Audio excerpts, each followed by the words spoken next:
quando a gente planeja toda a parte estrutural, todo o cálculo de quanto de peso, onde vai tal componente, tal coluna, tal viga, como se fosse um alicerce, a gente também tem que pensar nisso na hora que vai planejar a nossa estrutura metálica.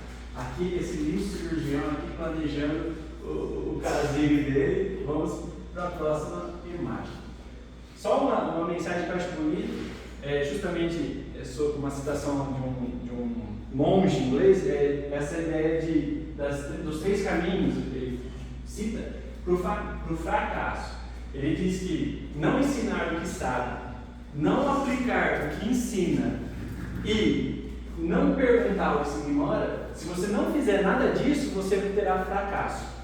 Então, do contrário, a gente vai pensar que se a gente não fizer isso, a gente vai ter sucesso. Então, sempre que vocês souberem sobre um tema, alguma coisa, ensina para alguém, tá? Lógico, ensina o que você faz, tá? E se vocês têm dúvida, perguntem. Eu era uma nhaca na minha época de escola, eu nunca gostei de estudar. E um professor meu me ensinou que a melhor forma de você estudar sem ter que estudar é perguntando. Porque para você só formular a pergunta, você já prestou atenção na aula, teve que raciocinar para gerar essa pergunta, e aí você vai ter mais uma resposta que vai ser a resposta da pergunta que você fez. E lembrando sempre que ninguém está preparado. Se o Sócrates não sabia que nada sabia, quem sou eu? Então eu espero que de alguma forma eu ajude vocês e vocês também perguntem para mim. Se eu puder responder, será ficarei muito feliz. Então aqui é um projeto estrutural de uma casa, tá? Isso aqui são colunas que a casa tem que ter, isso aqui tem ferro, pode ser estribado a cada 5 centímetros, a cada 10, a cada 15, mas para determinar como que vai ser essa coluna, o engenheiro tem que entender. Vocês deixariam a casa de vocês para um engenheiro, na hora que você pergunta, viu, para que serve essa liga aqui? Ele fala, não sei. Não, mas eu sei que tem que ter. Mas para que não só? Beleza, mas para que serve? Não sei. Olha, e eu vou estrivar ele, colocar ferrinho a cada 10 centímetros. Fala, por que não assim? Se 5 não vai ter mais, é melhor? Eu falo, não sei. A mesma coisa é com a gente. Imagina na hora que a gente começa a planejar a nossa estrutura metálica, ou o paciente chega falando mal da prótese dele, e você tenta convencer ele que a sua vai ser melhor e fala, tá, mas por quê? O que vai ter na sua que é diferente da minha, que eu já tenho hoje? E justamente da mesma forma que um alicerce de casa, se é planejado errado um alicerce, a gente tem todo esse problema, tá? Vai ter pilar quebrando, rachadura em parede, construção desmoronando. A mesma coisa vai acontecer com os dentes pilares. Caso a gente erre na nossa confecção da nossa estrutura e acaba planejando componente onde não devia, apoio de forma errada, grampo de forma errada, fazendo uma moldagem errada. Tá? Vamos então partir. O que a gente precisa saber para fazer uma estrutura metálica de sucesso que vai resolver nosso problema? A gente precisa saber responder essas 7 perguntas. Que material é utilizado, quais são as partes que compõem, qual a característica de cada estrutura, qual a função de cada parte, como desenhar cada parte, como confeccionar a dita da estrutura e como ajustar. Depois da abraço. Só isso, sabendo isso, se você souber responder essas 7 perguntas, eu tenho certeza que vocês fazem uma PPR boa. Tá? Quer dizer, uma estrutura boa, que já é 90% da PPR. Gente, eu vou passar meio rápido a parte de classificação, vocês já sabem, né? Classe 1, posterior bilateral é dentro, classe 2, unilateral, classe 3, espaço intercalado, e classe 4, espaço intercalado que cruza a linha média. Você vai passar esse PDF pra gente ou não? Uhum. Qualquer coisa vocês têm o Instagram, tem todos esses vídeos. Tá? E um detalhe só, que quando a gente tem uma classe 1, pode surgir então as modificações, que é o quê? O que caracteriza a classe? A região posterior. Então, uma região posterior bilateral edenta vai ser uma classe 1. Mas se nesse meio do caminho surgir mais um espaço edente, isso vira uma classe 1, modificação 1, porque tem mais um espaço que modificou o que era padrão daquela classe. A classe 2 é a mesma coisa, a gente teve um lado unilateral e dentro, porém, como surgiu mais dois espaços edentos, isso torna a classificação 2 com modificação 2. Duas modificações, mais dois espaços edentos neste arco. E por fim, nós temos a classe 3, que será classe 3 por ter um espaço intercalado. A gente vai levar em consideração sempre o espaço mais posterior, embora isso não interfira. E depois tem mais 1, 2, 3 espaços além do que caracteriza como classe 3. E isso vai transformar a nossa classe 3, por exemplo, em uma modificação 3. Se tivesse mais dois espaços edentos, seria só, por exemplo, classe 3, modificação 2. E a classe 4 não existe modificação, porque tudo que ocorrer na classe 4 vai ocorrer na região posterior. E é ela predominante para a nossa classificação. Então, essa classe 4, assim que surge um espaço edento, por exemplo, neste lado, ficando um espaço posterior unilateral, edento, ele passa a ser uma classe 2, modificação 1. Exatamente. Muito bem, pessoal. Quanto ao material que é feita a liga, nós sabemos que é feito de uma liga de cobalto cromo. Essa liga foi inicialmente utilizada na parte da indústria automobilística, aeronáutica, aeroespacial. Tem como característica ter alta resistência ao desgaste, adequada resistência à corrosão, sua temperatura de fusão é em torno de 1350, embora eu vi que varia dependendo do tipo de liga e qual aditivo que tem nessa liga. Passou a ser utilizado na odontologia a partir de 1930. Isso é interessante porque muita gente chega às vezes no consultório com uma lesão na boca e fala assim: isso aqui é de alergia mental. Porém, sabe-se que essa liga não apresenta toxicidade, não é carcinogênico, não interfere na fertilidade, não é tóxico, não causa nada, tá? Não é, provavelmente é bom avaliar, porque a chance de ser por causa do metal é muito menor, a não ser que essa prótese esteja mal adaptada. A chance dessa ferida ser por estar desadaptada é muito maior, tá? O cobalto ele vai ser responsável por dar resistência, tá? Dar dureza na liga e elasticidade, tá? Já o cromo é responsável pela resistência de perda e brilho, ok? Lembrando que a boca é um meio úmido, então quando a gente coloca o metal, tem que ser resistente a não oxidar, ok? E quais são as partes que compõem a nossa estrutura metálica? São 9 partes: apoio cruzal, grampo de retenção, grampo de oposição, conector maior, conector menor, cela, retentor indireto, placa distal e linha de fuga. Só esses nomes, nem sempre terão os 9, mas nunca terão mais do que, não vai ter nada diferente do que isso aqui, tá? Não existe um outro componente.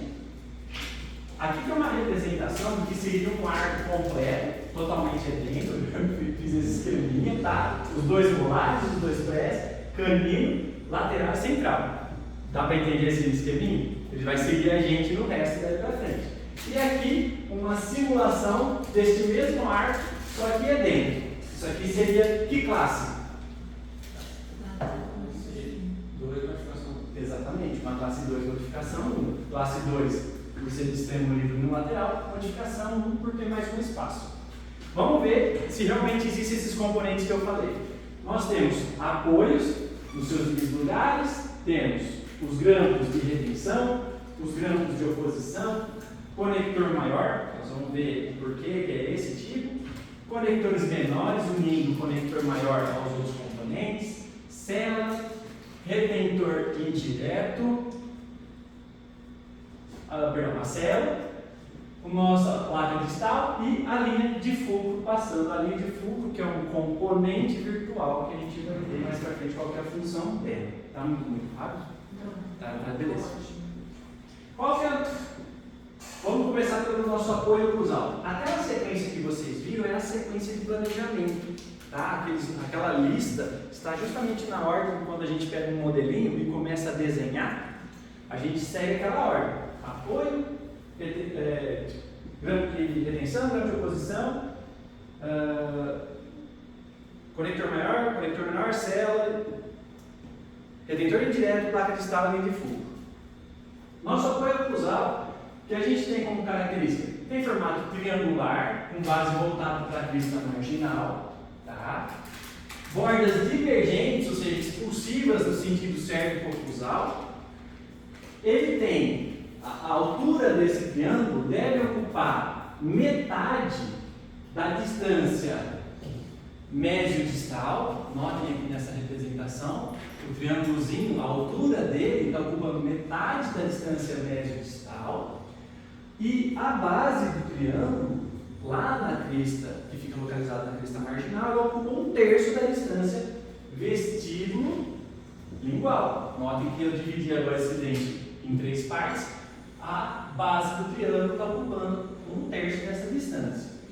Uma característica importante é que o apoio oclusal é uma estrutura rígida, tá?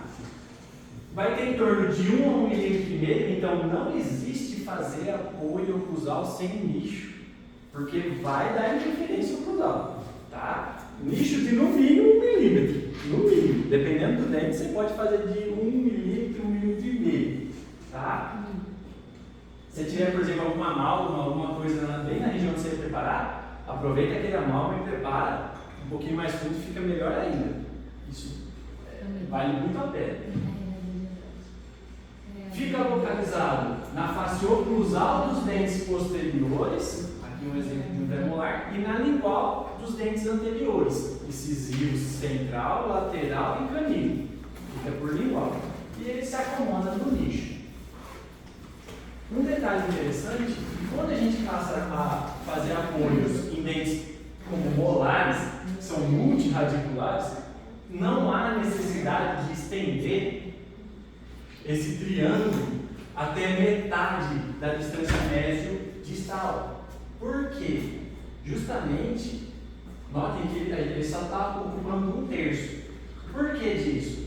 Justamente porque a presença dessa segunda raiz vai evitar um problema que a gente tem quando trabalha com um dente unirradicular. É justamente essa situação aqui, ó. Aqui está um exemplo de um pré-molar, um dente unirradicular, tá? Se a gente pega e tem esse apoio ocupando 1/3 da distância, esse apoio gera um vetor de força nessa região aqui e tende a torcer o dente, como se fosse uma parede, tá? Quando a gente estende esse apoio até o centro, até metade dessa distância, a gente aproxima mais esse vetor de força e a carga, o torque que gera é menor. Gera. Só que a gente está reduzindo o dano, entendeu? Aqui 1/3 para dente uniradicular faz mal. Um dente uniradicular ocupando metade faz menos mal. A gente vai trabalhar com outras coisas também para evitar que isso ocorra. E já no dente multiradicular, não tem problema de ser 1/3, porque a outra raiz, na hora que tem a presença desse vetor de força nesse sentido, na hora que a prótese está submetida à carga, não vai ter a rotação porque essa outra raiz vai impedir que isso ocorra. Os grampos de retenção, diferente dos apoios, o apoio vai ser sempre na forma de um triângulo, com todas aquelas características que eu falei. Já o grampo de retenção varia, existem diferentes formatos. Então são estruturas mais complexas que o apoio oclusal, tem diferentes formatos. E uma característica interessantíssima só do grampo de retenção é que a sua rigidez varia ao longo da sua estrutura. Então ele tem terços rígidos e semi-rígidos. E todos eles apresentam secção no formato de meia cana. Ou seja, se você pegar e cortar um grampinho aqui, catar como se fosse uma fatia de pão e olhar de lado, vai ter essa imagem representando como se fosse uma meia cana. Dentre os grampos de retenção que nós temos, vamos falar do primeiro, que é o grampo circunferencial. Ele geralmente geralmente vai ter o seu ponto de retenção por vestibular, geralmente, pode ser por igual? Pode, vai depender do caso na hora que você analisa em delineador. Há situações em que você tem uma retenção muito grande por igual e você fazer o preparo, o desgaste disso no delineador seria muito grande, então vale mais a pena você fazer um preparo mais leve e leva o braço desse grampo por igual até achar o ponto de retenção. Ele tem a sua origem do apoio, que nem nessa imagem, tá? E ele deve cruzar a linha mediana do dente, justamente para quê? Para ocorrer uma coisa que é a reciprocidade, a anulação de forças que a gente vai ver depois. E conseguir também realmente travar esse dente, porque lembra que, como eu falei, que vai estar submetido esse dente a forças que podem levar à movimentação dele? Na hora que você abraça, você começa a reduzir a chance disso acontecer, ok? O grampo circunferencial vai ter só um ponto de retenção na vestibular. Ele é indicado para dentes posteriores, vizinhos a espaço intercalado, e necessita de um grampo de oposição. Aqui é o que eu falei, ó, justamente sobre a questão da gente dividir ele no meio, ele tem que passar essa linha mediana. Por quê? Na hora que o dente está sob carga e esse grampo está sendo ativado, todo ele está gerando um toque no dente. A gente tem força daqui para cá. Se a gente não tiver um braço aqui, vocês entendem que levaria esse dente, movimentaria esse dente, entendeu? Eu estou empurrando ele. O dente, gente, ele só fica em posição porque tem anulação de força. Já viu pessoas que, por exemplo, sofreu um acidente e perdeu o lábio? A primeira coisa que acontece é vestibularizar os dentes, tá? Os dentes não lingualizam porque tem a língua, não vestibulariza porque tem lábio e bochecha. E não instrui porque tem dente antagonista. Então, imagina na hora que a gente põe uma prótese dessa sobre um dente e tem forças agindo em vários sentidos e a gente não tem uma força oposta para anular isso aqui. Esse dente vai para tudo quanto é lado. E é quando começa a ter problemas de mobilidade e por aí vai. Da mesma forma como na hora que a gente tem a ponta semi-rígida do grampo circunferencial atuando, também a gente precisa ter um apoio nessa região para evitar que esse dente se desloque. Tá? Outro detalhe que eu estava no outro slide, eu acabei esquecendo de falar. Esse grampo, quando a gente divide em terços, os dois primeiros terços partindo do apoio são rígidos. Isso é importante porque na hora que a gente vai fazer a análise do delineador, essas regiões que serão percorridas por estruturas rígidas, elas têm que estar de acordo com o plano guia. É nesse momento que começa a vir a caca, porque a gente não acaba não planejando. O que acontece?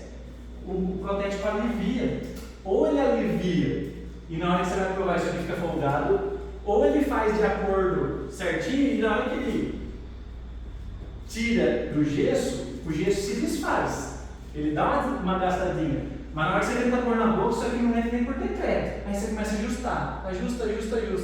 Fica fininho, muitas vezes na hora que você vai pôr, quebra. Tá? Outro grampo que existe é o grampo geminado. Não vou muito me estender quanto a ele, mas ele tem as mesmas características do circunferencial. Ele parte do apoio, tem os dois terços partindo do apoio, como estruturas rígidas, só um pontinho por vestibular que será semi-rígido, é justamente onde é os pontinhos semi-rígido, que é onde a gente deve analisar no nosso delineador uma área retentiva para que esse grampo fique ativo.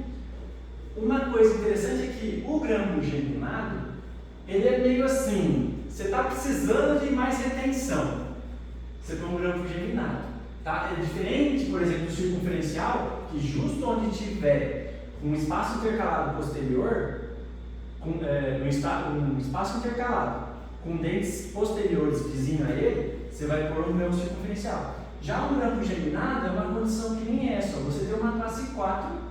Se a gente for parar para pensar onde era para ter grampo, que geralmente é nos dentes vizinhos ao espaço edêntico, seria no canino e no canino. E daí? Para trás, fica sem nada? Você concorda que essa prótese torceria, fica pequena, fácil de engolir? Então, nessa situação, a gente sai de uma condição, que aqui é um grampo LDR modificado, onde a gente tem 2 pontos de retenção só. E uma prótese pequena, fácil de engolir e fácil de soltar. Quando a gente planeja mais grampos geminados na região posterior, a gente aumenta a extensão da prótese, fica mais difícil de engolir, passa a ter mais 1, 2, 3, 4 pontos de retenção. A prótese fica mais difícil de soltar também, fica mais estável também, ok? Então assim, ele é mais planejado na hora que você começou a ver, por exemplo, você fala, eu planejei ter um grampo aqui, outro ali, nossa, está faltando.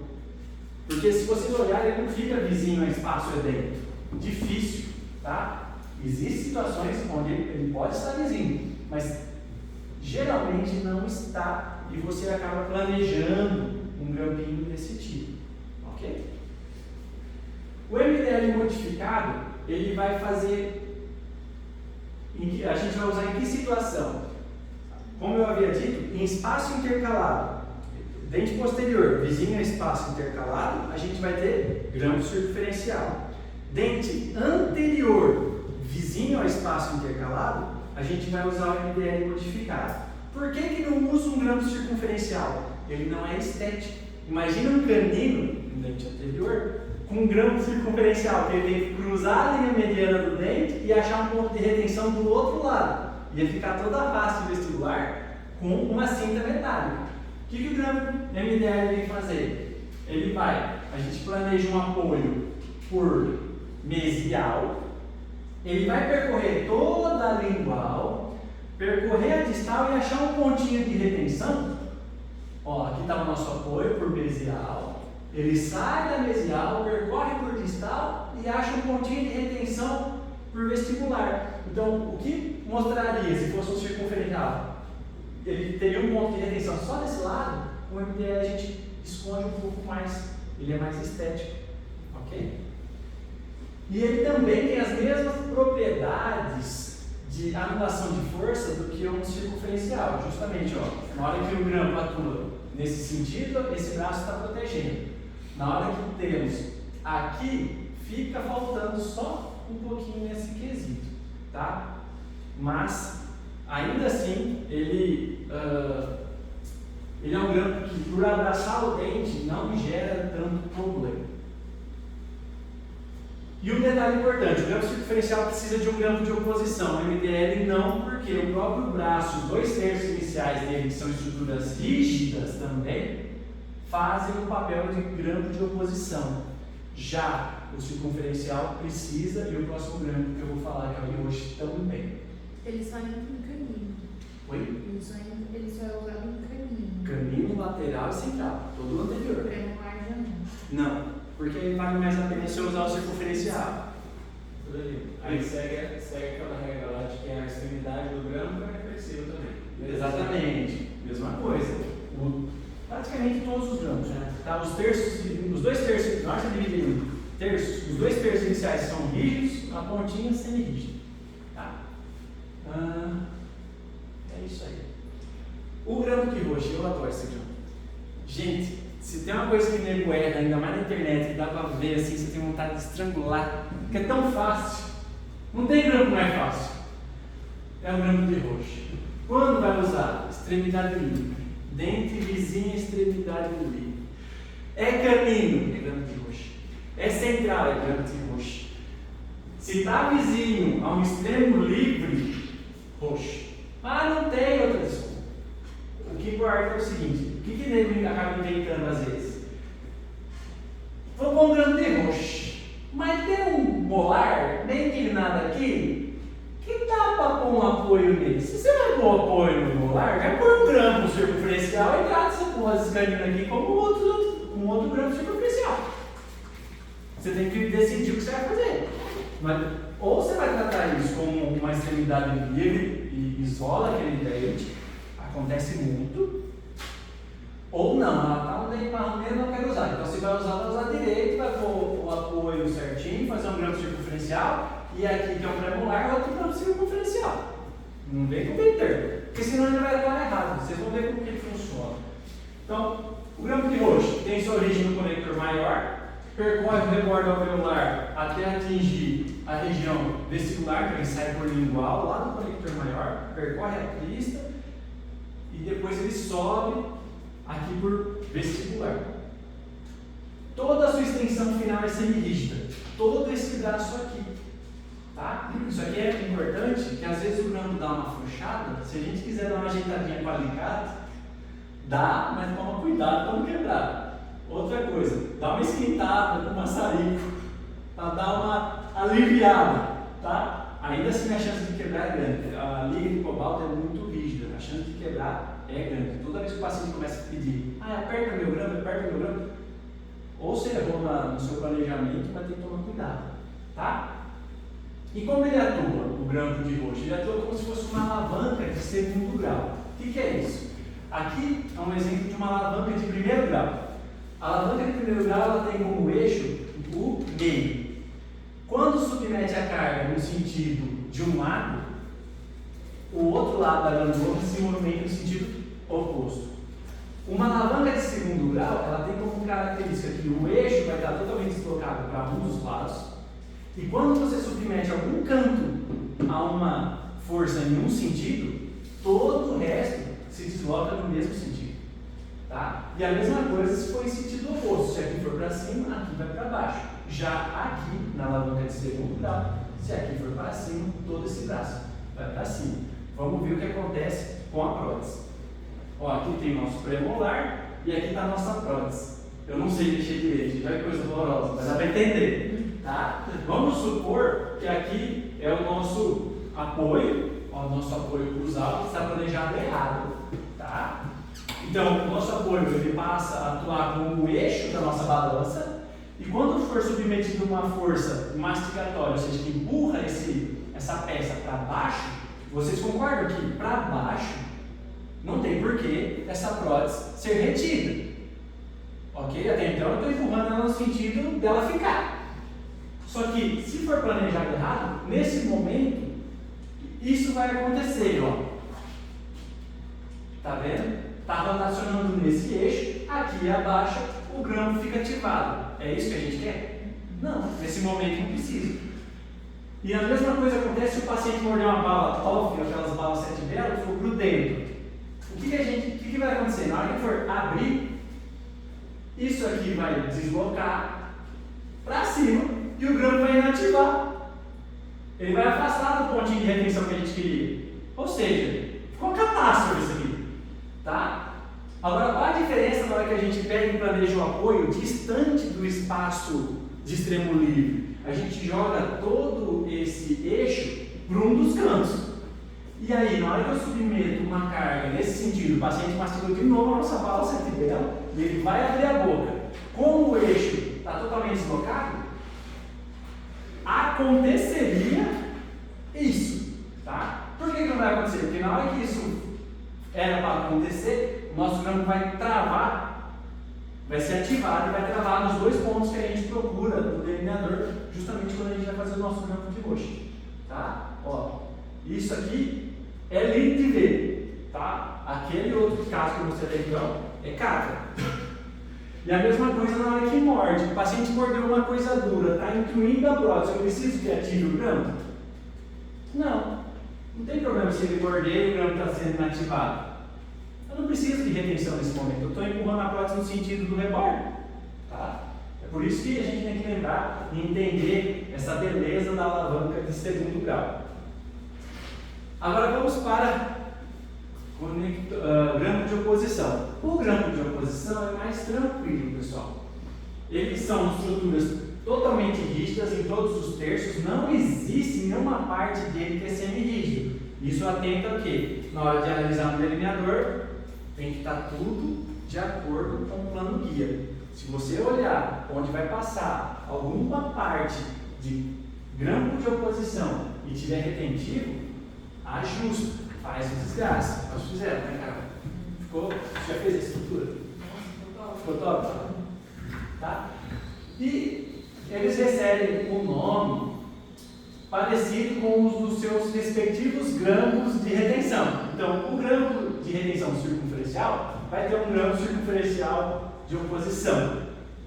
Tá? Notem que na hora que se desenha o de oposição, todo ele é mais grosso em toda a extensão, e aqui o de retenção ele afina no último terço, justamente para mostrar a parte semi-rígida.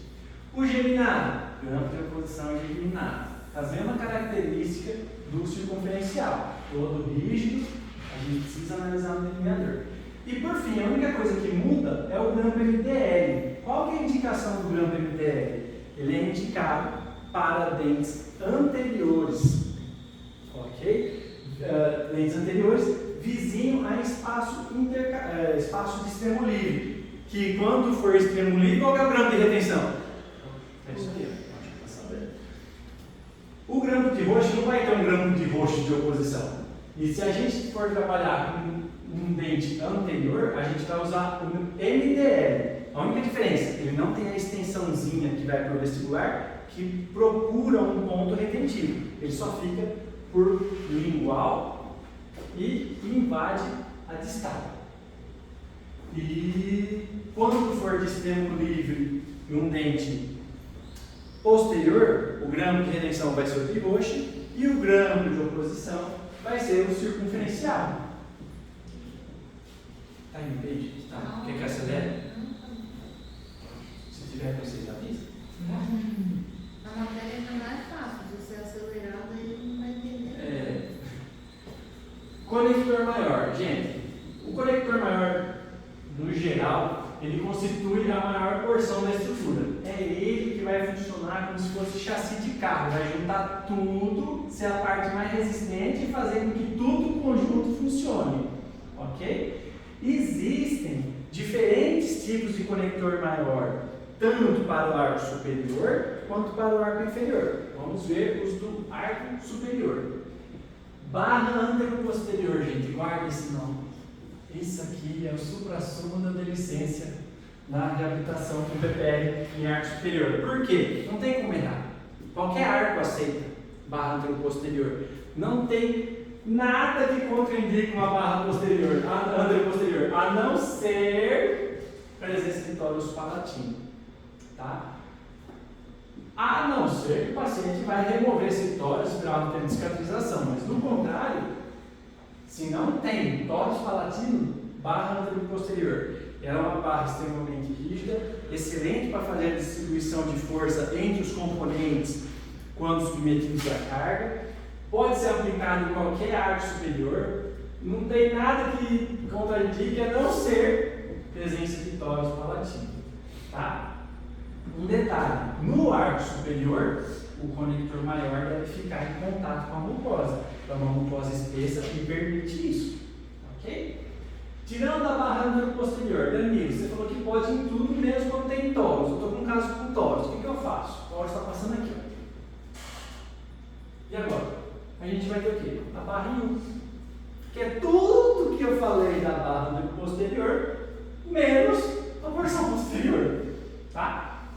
A barra anteroposterior parece mais um D e a nossa barra em U deixa de ter aquela perninha do D, vira a nossa barrinha em U e ela permite a sua utilização num caso de tórax. Imagina colocar uma barra anteroposterior nisso aqui, gente. Ah, mas sabe o que é? Eu vou fazer contornando o tórax, porque funciona. Funciona. Vai machucar a pessoa. Ajuda a ficar parado. Não, na boa, quer fazer? Faz. Só para teste. É bom, eu gosto. Eu faço umas loucuras. Faz. Sabe por quê? Depois você corta. É só cortar. Vai virar uma barra em U. Assim como a barra anteroposterior, todo o arco permite, deve ficar em íntimo contato, ela só é comparado à barra anteroposterior, ela é menos rígida.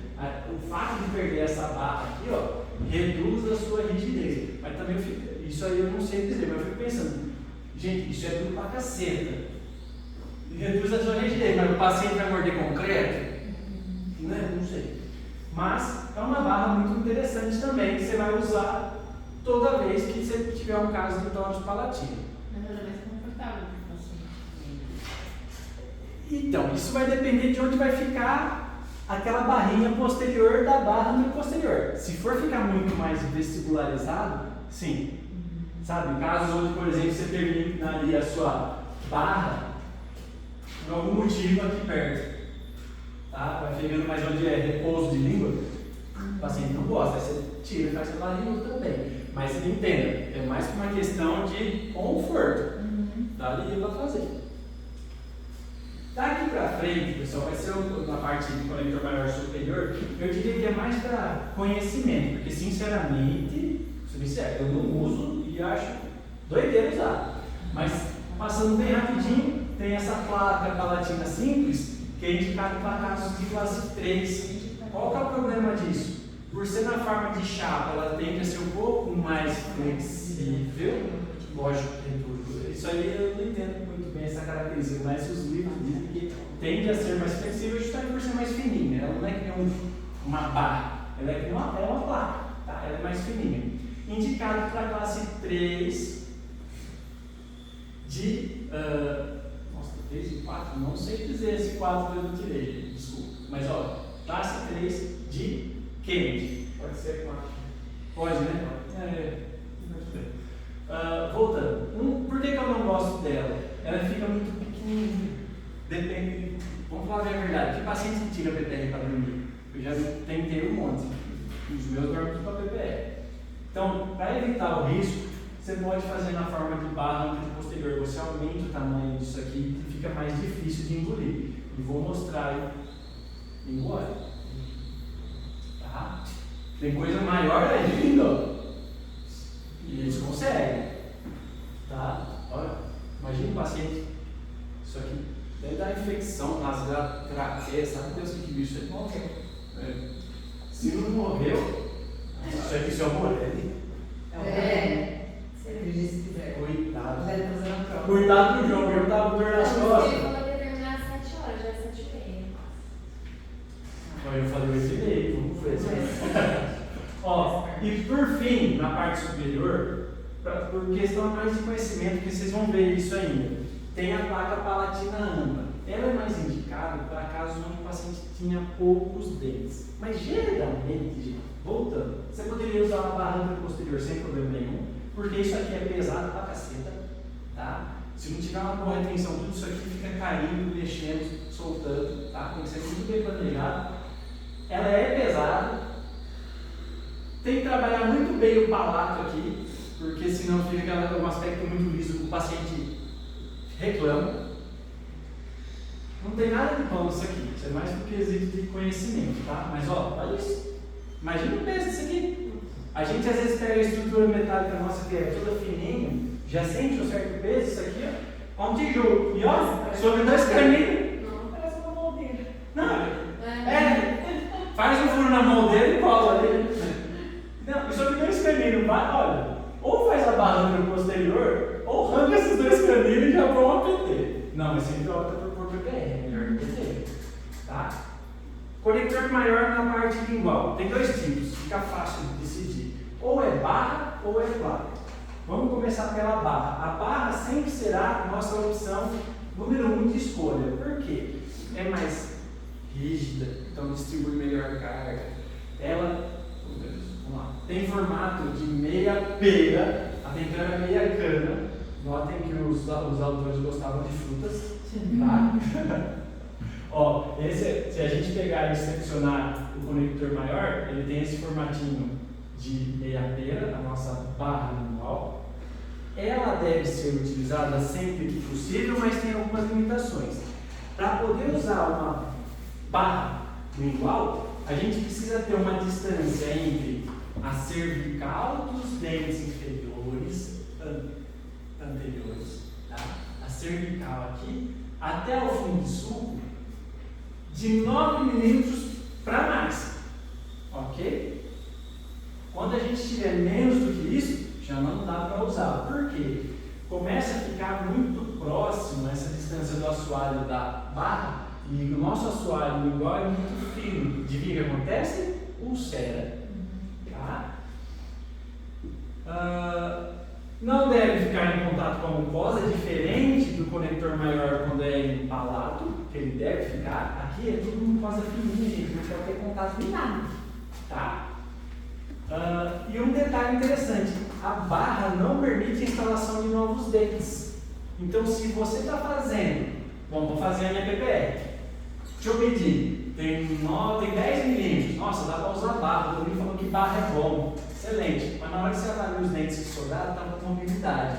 Tem a chance de vir a perder. Ou você já extrai, ou você não põe barra. Por quê? A barra fica aqui. Imagina se perde esse dente. Teria que vir uma acrílico que abraçasse aqui, ou seja, já vai lesionar, não vai ter mais espaço de alívio aqui na região lingual. Vai vir um baita de um braço de acrílico que na hora que isso for submetido à carga, é quebrado. Então, quando tem possibilidade de perder dentes, a gente parte para quem? Para a nossa placa. A placa ela vai ficar posicionada apoiado na região de cima dos dentes. E quando que ela é indicada? Quando, olha que tem, por exemplo, esse caso. Aqui foi uma placa modificada que eu fiz. Eu pedi para o protético fazer, porque como o paciente tinha diastemas, se fosse uma placa única, ele aparecia o metal, ia ficar feio. Então o que eu fiz? Eu falei, olha, eu desenhei no modelinho, faz assim, ó, na forma de bracinho, porque além de tudo, isso aqui está com mobilidade. Se ele fosse perder, logo que ele perde um, consegue colar um dentinho aqui. É pouco acrílico, está pertinho, não gera um braço muito grande de acrílico. Então tá beleza. E um detalhe, ó, por que foi placa? Cadê fundo de sul? Não tem. Tá? Então, quando que a gente opta pela placa? A ausência dos 9 milímetros de profundidade de fundo de sulco e quando tem quando precisa pensar que o paciente vai perder os dentes que sobraram. Aí a gente opta pela placa lingual. Tá? Você perguntou uma coisa? Não, eu ia falar que é bem isso aí mesmo. Quando tem diastema é uma opção usar. Sim, sim. No caso, quando tiver diastema, você pode até usar desde que você faça dessa forma, porque senão vai mostrar o detalhe. Sim. Tá? Sim. Então, ela se acomoda aqui na região do símbolo, tá? No próprio dente. Nosso conector menor. Gente, o conector menor é uma estrutura simples. Ela tem um formato triangular, é o que vai unir tudo que eu falei até agora ao conector maior. Tá? Ele é uma estrutura rígida, então também temos que tomar cuidado por onde ele vai se deslocar. Ele deve ficar conectado ao conector maior por um ângulo aproximadamente de 90 graus, porque isso vai permitir a melhor distribuição de carga e reduzir a chance de ele quebrar. Tá? Se origina no conector maior, com um triângulo de base voltada ao conector maior, se estende até o apoio. Tá? Ele tende a ter 1,5 mm de espessura e fica localizado nas proximais. Importante isso em caso de dente apinhado. Tem que tomar cuidado, às vezes tem um apinhamento chatinho, você dá uma preparada na região, porque isso aqui precisa ficar na proximal. E aí fica, principalmente na região anterior aqui, ó, fica difícil trabalhar se você não der um talento ali. Tá? O conector menor não tem muito, gente, é sempre aquele triângulozinho. Cela. A cela, pessoal, ela é também uma estrutura simples, ela é na forma de malha ou lobular, e é nela que o acrílico ela serve para quê? Para o acrílico ser retido a estrutura, e depois esse acrílico vai receber os dentes. Tá? Ela fica posicionada na região do dente, ela não pode, tanto em arco superior quanto em arco inferior, estar em contato com a mucosa, por quê? Porque o acrílico tem que abraçar ela por inteira. Não adianta abraçar só a parte de cima, isso aqui tem a chance de soltar. Então, na hora que a gente vai avaliar isso em boca, a gente tem que ver que se tem um espacinho ali de 1 a no máximo uns 2 milímetros entre a mucosa e a célula, porque do contrário, primeiro, machuca, lesiona, tá? Uma estrutura rígida, a célula, o metal é muito rígido, vai machucar na hora que o paciente morder, e também, se todo ele estiver em contato, não vai render direito ao acrílico. Tem diferentes formas, tem na forma de como se fosse uma malha, tem lobular, aqui o lobular depende, é graça do protético, cada um tem um desenho. Retentor indireto, eu adoro retentor indireto. Eu acho que isso aqui, muita gente, eu acho que por não entender talvez direito, acho, né? Como o que é o retentor indireto, porque ele é difícil a definição, ao meu ver, e acaba errando em algumas coisas, é por isso que a prótese tende a falhar. O que é o retentor indireto? É toda estrutura específica ou não, ou seja, ele foi feito para a função de retentor indireto ou não. Você já tinha planejado um outro apoio, alguma outra coisa, mas ele vai desempenhar o papel de retentor indireto. Criado já existente, ou seja, como eu havia dito, você não tem um retentor indireto, você precisa criar um ou não, você já tem um componente que está fazendo esse papel, que vai reter a prótese quando submetida à força de tração e compressão, que vai fazer isso aqui, ó. Imagina uma prótese onde ela tem uma classe 1, por exemplo, que é de estímulo bilateral. O paciente mordeu a nossa balinha POF. No que ele vai abrir, a prótese vai tender a fazer esse movimento. Mas e se na hora que ela for fazer esse movimento, por exemplo, eu tiver planejado aqui na frente um apoio. Na hora que ela for querer fazer isso, o apoio vai impedir. Tem outros componentes que também vão desempenhar esse papel. Então, na hora que a gente lê essa definição, de início a gente fica com essa cara, tá? Porque já existe desempenho, o papel é específico ou não, mas o que a gente tem que entender é o seguinte: a gente tem que planejar alguma coisa que eu vou mostrar que é, ou descobrir quem está fazendo o papel, que vai impedir dessa prótese rotacionar quando submetida à força de compressão, ou seja, mordeu, está empurrando a prótese para baixo, ou mordeu alguma coisa que o dente está empurrando a prótese para cima. Vamos ver quem pode desempenhar o papel de retentor indireto. Apoio cruzal, grampo de retenção, placa distal, cela e o próprio retentor indireto, nas situações onde a gente precisa criar um retentor, ou seja, um retentor específico para a função de retentor indireto. Vamos ver como, por exemplo, o que acontece numa situação dessa. Aqui está a nossa prótese, tá? o longo eixo aqui da nossa prótese. E aqui está um dentinho com um apoio, e aqui é um extremo livre. Faz de conta que o paciente mordeu uma bala do dente, que na hora que ele vai abrir a boca, a prótese vai puxar para cima, tender a puxar para cima, e vai fazer esse movimento aqui, certo? Só que, e se eu pegar e aproveitar esse dentinho aqui, eu estendo esse braço, na hora que eu submeto a minha prótese a essa força, não tem como ela rotacionar. Deu para entender? Outra situação, estou aqui com o meu dentinho e minha prótese. Quando submetido a essa força, ela vai querer rotacionar nesse sentido. Só que eu não tenho dente na frente. Como que eu vou criar um apoio que nem foi na situação anterior que eu tinha um dente? Então eu criei um apoio e impediu do meu movimento ocorrer. Mas aqui eu não tenho. O que eu vou fazer? Como eu vou criar meu retentor? Eu pego e aproveito a cela. Tá? O que eu vou fazer? Ó, é feita uma moldagem muito bem feitinha nessa região edenta, que é quando a gente pega a estrutura e faz, por exemplo, que eu estava te falando daquela modelinha, tá? Faz uma moldagem funcional, isso aqui está tão bem adaptado que na hora que for submetido à carga, não tem como mudar. Não tem espaço aqui. Entendeu? Então, essa é a forma como a célula acaba trabalhando.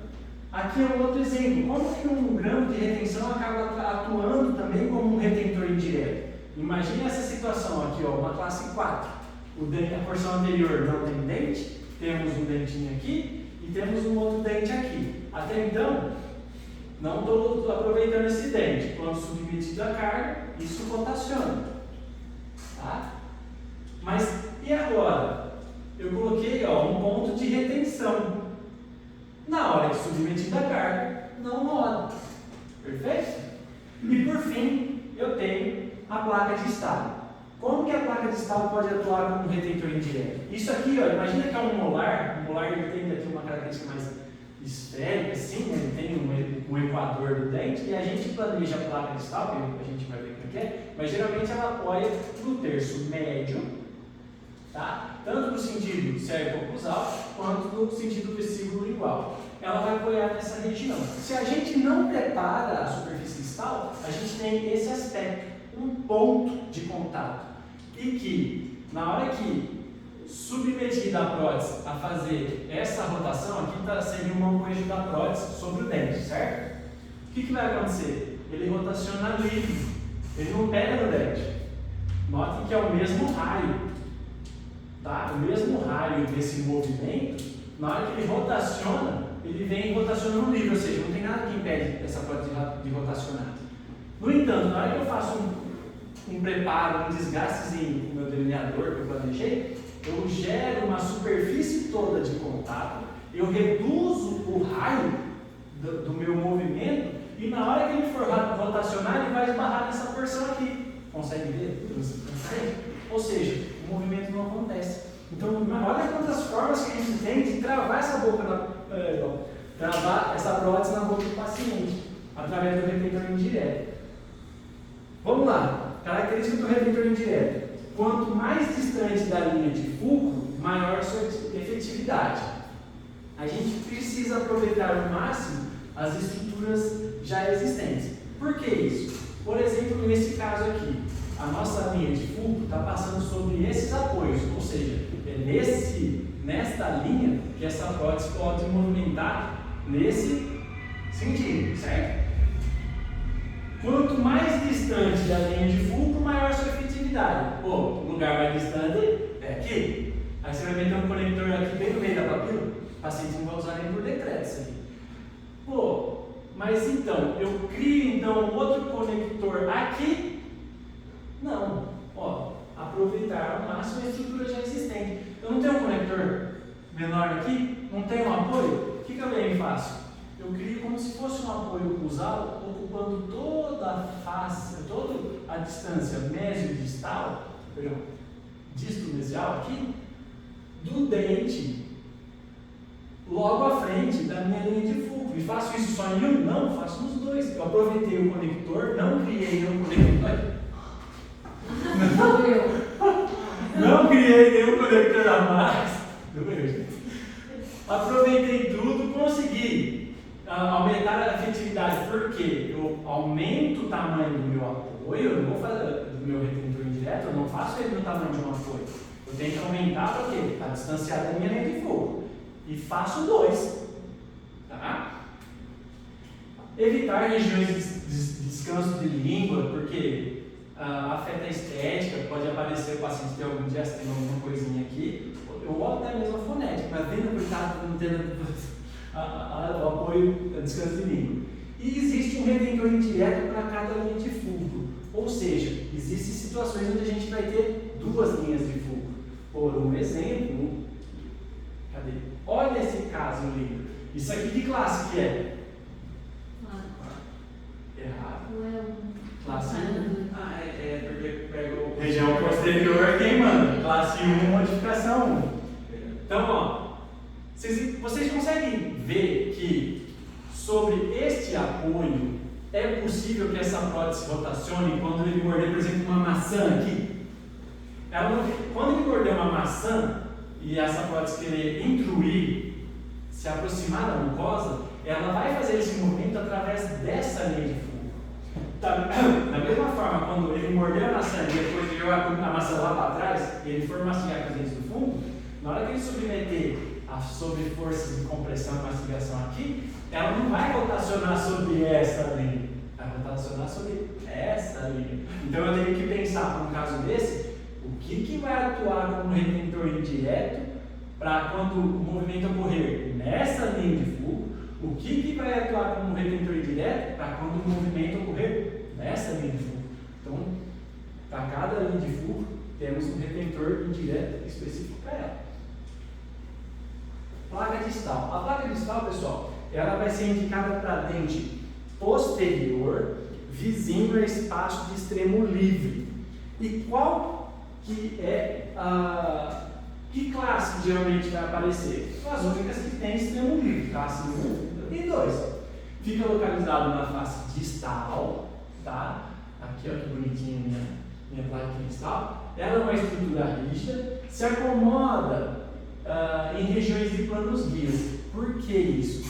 Placa distal. Vou planejar. O Danilo falou, nunca planejei na vida, agora quero planejar. Quer planejar, então você vai ter que confeccionar a plano guia. Senão ela não vai servir para nada, você acabei de mostrar quando o dente está redondo. Tá?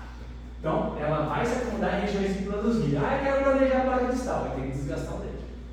Ocupa o terço medial da face distal, tá? Então você pega o dente, divide em 3 partes, o terço do meio vai ser onde vai descansar nossa plaquinha distal, tem sua origem no grampo de Roche ou Sella. Às vezes o protético ele faz o desenho do primeiro bracinho aqui do grampo de Roche meio grudado junto com a célula, então às vezes ele sai meio, às vezes tem protético que faz só o grampo de Roche, depois a célula. Então, ou ele vai sair do grampo de Roche, a placa distal, ou vai sair da célula, tá? E sua altura vai até 1 milímetro da crista marginal. Esse aqui são casinhos meus, tá? Só para mostrar que o que eu falo eu faço. Então, ó, aqui ó, minha plaquinha distal é um pré-molar, lembre-se, sempre tem placa distal em dente posterior.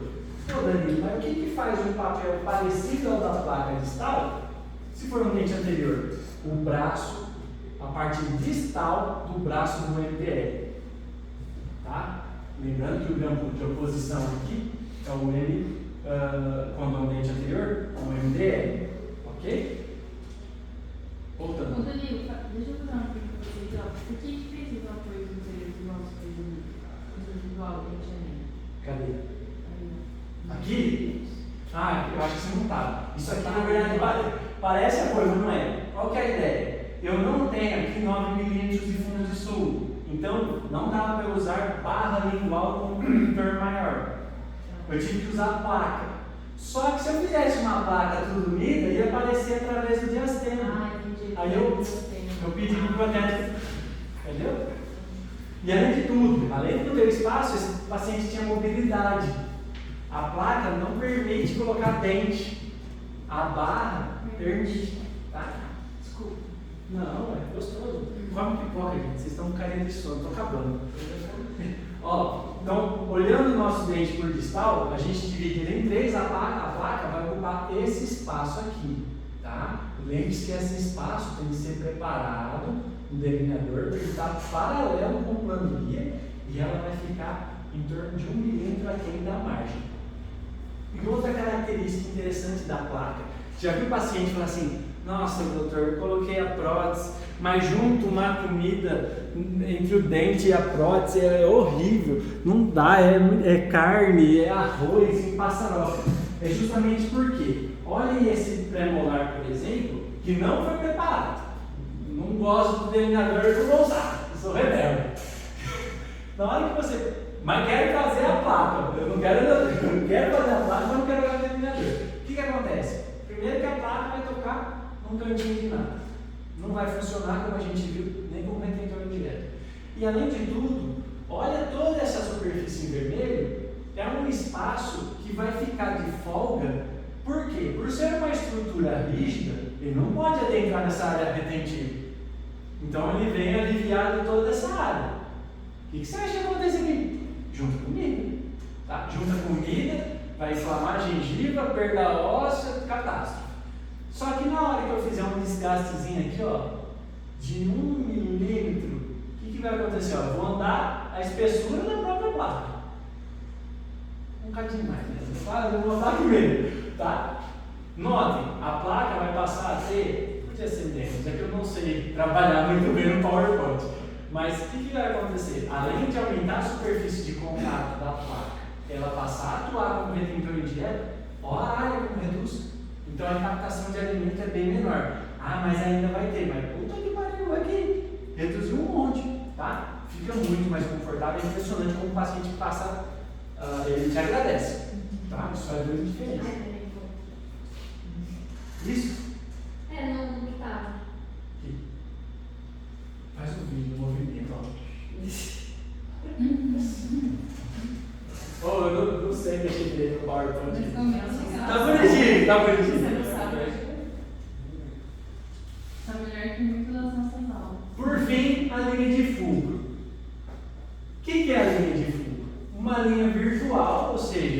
invisível, a gente não vê ela na estrutura, só que a gente consegue perceber a presença dela porque é justamente sobre ela onde essa estrutura, onde essa PPR, ela rotaciona, fica muito evidente isso. Eu tinha um caso, eu estava querendo trazer, só que o modelo quebra na hora que você termina de fazer a PPR, muitas vezes ele é perdido, tá? Então não consigo trazer. Eu tinha só a PPR, mas às vezes eu só a PPR aqui cai, eu tenho que entregar semana que vem. Tá? Mas ó, é que nem essa imagem aqui, ó. Não tem o homem, mas a gente tem a sombra. Ou seja, alguma coisa está ali que a gente tem a sombra, só que a gente não vê. A mesma coisa a linha de Foucault. A gente sabe que ela existe, que a gente vê a ação dela sobre a PPR, mas ela não é tangível, a gente não tem. E por onde que passa a linha de Foucault? Ela vai passar sobre os apoios. Quais apoios? No caso, por exemplo, dessa classe 1, a gente vai planejar os apoios aqui distantes. Por que a gente planeja distante quando tem extremo livre? Exatamente. Para gerar uma alavanca tipo 2 no nosso campo de roxo. Num caso como esse, a nossa linha de Foucault. Aqui é um caso de classe 1, tá? Nossos apoios, tal como eu falei do grampo geminado. Imagina se eu fosse fazer uma PPR nesse caso e usar só o dente que está vizinho ao espaço edente. Eu ia ter um grampo? Entendeu? Ia ser um negócio assim? Não. Então a gente pega, estende, aumenta o tamanho dessa prótese, até para evitar o paciente deglutir, e aumenta a retenção dela e faz um grampo geminado nos nossos molares. E aqui uma classe 4. Aqui está passando a nossa linha de Foucault, então quando o paciente morder essa prótese, ela vai poder rotacionar só nesse sentido. A linha não rotaciona assim? Não, por quê? Porque a nossa linha de Foucault, ela está passando por esses apoios. Já nesse caso aqui de classe 2, ela vai passar sobre os nossos apoios. Então essa prótese não rotaciona igual aquela. Ela não rotaciona aqui. Ela vai rotacionar assim. Então, na hora que a gente for planejar, por exemplo, um retentor indireto, são em dentes iguais? Por exemplo, aqui, o que eu faria? Eu estenderia o meu retentor indireto só nessa região para aproveitar o conector menor que vai vir aqui. Aqui é totalmente diferente, tá? Não dá para aproveitar aqui. Aqui eu vou ter que criar um. Vou criar, por exemplo, aquele caninho. Já que é para criar, eu vou aproveitar e criar o mais distante possível, tá? Eu não vou pegar aqui nesse lateral, porque seria só um. O outro eu poderia criar aqui, mas de qualquer forma, como eu vou ter que criar um outro conector, eu teria que criar um outro conector para pôr aqui, concorda? Mas de conta que quero criar um retentor indireto nessa região, tudo bem, eu poderia, mas já para criar um conector a mais, eu queria aqui. Não vai dar espaço de descanso de língua, está bem distante da linha de Foucault, coisa linda. E por fim, esse caso de classe 4, imagina um paciente mordendo uma maçã, que eu não entendo, porque eu tenho todos os dentes, não mordo maçã, mas ele quer pôr uma PPR justo que nem essa, que quer morder uma maçã. Não entendo, tá? Não entendo porquê, mas ele quer morder a desgraceta da maçã, essa prótese vai rotacionar nesse sentido. O que a gente faz para evitar? A gente vai trazer o quê? Pode trazer grampos geminados nessa região, que vão ajudar a impedir que isso aqui, ó, ocorra. Da mesma forma que a gente faz, uma bela moldagem funcional, como se fosse PT. Molda fundo de suco, tudo certinho, tá bem adaptado e ter aquela função de retentor indireto, como eu havia dito, da célula. Tá? Aqui mais uma vez, mostrando que sobre a linha de Foucault, que ocorre a rotação da prótese. Esse esquema eu tentei fazer bonitinho, mas ficou uma tragédia. Não deu para nada. Bom, já sabemos os componentes. Vamos saber as funções dele. É fácil de entender um pouco sobre a função. Qual que é a função do apoio? O legal de continuar, você começa a planejar a PPR, você tem que pensar assim, bom, o paciente vai pôr a prótese. Na hora que ele vai pôr, o que vai limitar o quanto que ele vai intruir essa prótese na boca? O apoio. Essa é a função do apoio. Limitar o deslocamento da PPR no sentido ocluso cervical durante a sua inserção. Tá? E também fazer a transmissão de força dos dentes que foram aplicados nos dentes artificiais aos dentes pilares. Qual que é a função do grampo de retenção? Essa eu deixo vocês tentar. Reter, tá? Em que sentido? O que é a retenção da prótese? Isso é uma coisa interessante, né? Reter a prótese é tudo que gera resistência a essa prótese se deslocar no sentido oposto que foi inserido. Isso é retenção. Então, essa é a função do nosso grampo. Reter a prótese em posição mediante as forças contrárias ao seu eixo de inserção, e também ele vai ajudar essa prótese a ficar estável. Por quê? Até agora a gente, vamos lá, o que impede ela de se deslocar até lá macetar a gengiva? O apoio. O que impede ela de se deslocar para os lados? Justamente essa ação dos grampos de retenção junto com o de oposição e dar aquela travada no dente. Você não consegue, depois que você travou isso, trazer a estrutura para um lado para o outro. Perfeito? Ô Danilo, Oi. a lateral acaba funcionando também um pouco. Sim. Então, basicamente, estrutura metálica da BPR é da estabilização. Sim. Componentes Isso. No caso, é o seguinte, a estrutura vai servir todo de anteparo, como se fosse um alicerce da casa, para receber esse dente. A questão é, a gente tem que dominar ela para fazer com que, na hora que submetido à carga, essa estrutura passe, transmita essa força de forma que não gere tanta catástrofe, porque tem casos onde o paciente vai ter 3 dentes e vai repor os outros 11, que são 14 que a gente tem, certo? Imagina, se você fizer de qualquer jeito, dá uma mordida e costa o dente depois do mês, tá? O grampo de oposição. A função do grampo de oposição é justamente servir de suporte para o grampo de retenção. Não tem como você reter alguma coisa, eu vou pegar aqui a bolsa da Carol. Se eu não tivesse o dedão, não ia pegar, eu só ia fazer um carinho, tá?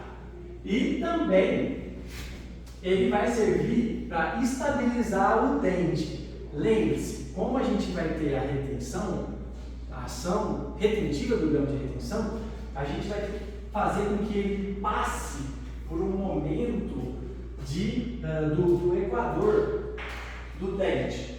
Aqui está a vestibular do dente. Na hora que você vem com o delineador, ele vem tangenciando aqui, ó. Nossa Senhora! Peraí. Ele vem e tangencia aqui, tá? Na hora que o grampo de retenção, ele vai ter que, ele geralmente vai tocar aqui, ele vai se deformar até passar por esse equador e depois ele vai vir de novo e assenta aqui com um disquinho calibrado a 0,25, que é o que a gente costuma usar, porque para proteger também o periodonto, que geralmente em média tem 0,25 milímetros de espessura. Mas também isso, ele vai no limite da deformação da própria liga, tá? Qual que é a função do grampo de oposição? Na hora que esse grampo de retenção bate aqui nesse dente, ele vai forçar esse dente para cá, certo? Só que nesse momento, a gente vai ter o grampo de oposição aqui, a nossa meia cana, apoiando para que esse dente não igualize. Porque imagina o paciente, põe a prótese, tira a prótese, e toda vez esse grampo de retenção dando peteleca no dente, 0,25. Isso gera mobilidade, vai gerando perda óssea. Você está luxando o dente a longo prazo. Então, essa é a função do nosso grampo de oposição também. Para ele estabilizar a prótese. Isso aí também é aquele plano rico, né? A face é igual. Porque, ó, você tá colocando no pé. Você tem plano guia na face lingual, você tem uma parede plana. Sim. O que impede a movimentação ali que ela fazendo, né? Sim, é que assim, ó, como eu já havia dito, como o grampo de oposição é totalmente rígido, a gente vai pegar toda a face onde ele vai apoiar e preparar. Gente, toda a estrutura, toda a face do dente que é percorrida por alguma coisa rígida, eu preparo. Nem que seja para fazer isso aqui, ó. O pique. Porque a gente sai de um ponto de contato e ganha uma superfíciezinha. É impressionante como que você gera um plano, um eixo de inserção bem definido. Você solta a prótese, você senta bonita, ela começa a encaixar certinho. Você só faz uma pressãozinha, que é justamente essa ativação do grampo. Tá? Mas, De qualquer forma, estando preparado ou não, se estiver preparado, então melhor ainda. É que é difícil, vou ser bem sincero, quando você não prepara, não fica evidente para o protético quando ele põe o grampo de oposição. Então às vezes ele põe aqui. E aí o que acontece? O grampo já entrou aqui em contato, existe um negócio chamado que é campo de ação global do grampo. O que é isso? Na hora que você está inserindo a prótese, às vezes o grampo de roxo já começa a tocar aqui, e como você não planejou nada, o cara pôs o apoio, o grampo de oposição aqui. Ou seja, o grampo já está atuando, já está empurrando o dente e o nosso não está encostando. O que isso vai gerar ao longo do tempo? Mobilidade. Na hora que você faz um desgastezinho, você consegue ver. Isso é uma coisa que eu vou falar depois. Sempre que você molda, imagina, você está com todo o trabalho, olha que nhaca de aula, um monte de detalhe, tal, e você fala, vou aplicar. Também me falou para aplicar. Você pega, planeja, fica 2 horas para fazer suas guias e tal, você molda, você manda para o protético, bicho, pede o modelo de volta, senão eles vão meter o pai e vai fazer a estrutura cagada, tá? Você pede de volta e você desenha. Você consegue ver o que você preparou, você desenha de novo. Vocês vão ter até álibi depois para quando eles fizerem cara, quem vai por mim, eu desenho, porque eles não fazem nada, mesmo desenhando. Tá? Conector maior é ele que vai unir tudo que está preso no dente a ele mesmo, certo? E ele ajuda a distribuir a força que cada parte da prótese recebe entre os diversos dentes pilares. Conector menor vai unir as estruturas presentes nos dentes ao conector maior, tá? Ele também ajuda, tá? A guiar a prótese durante a sua inserção e remoção. Tudo que for rígido, gente, ajuda, desde que você planejou um plano guia, tá? Cera serve para suporte para o acrílico onde ficam os dentes artificiais. Retentor indireto, evitar o deslocamento da prótese quando da prótese. Morreu! Tá ótimo, gente. Já gravou uma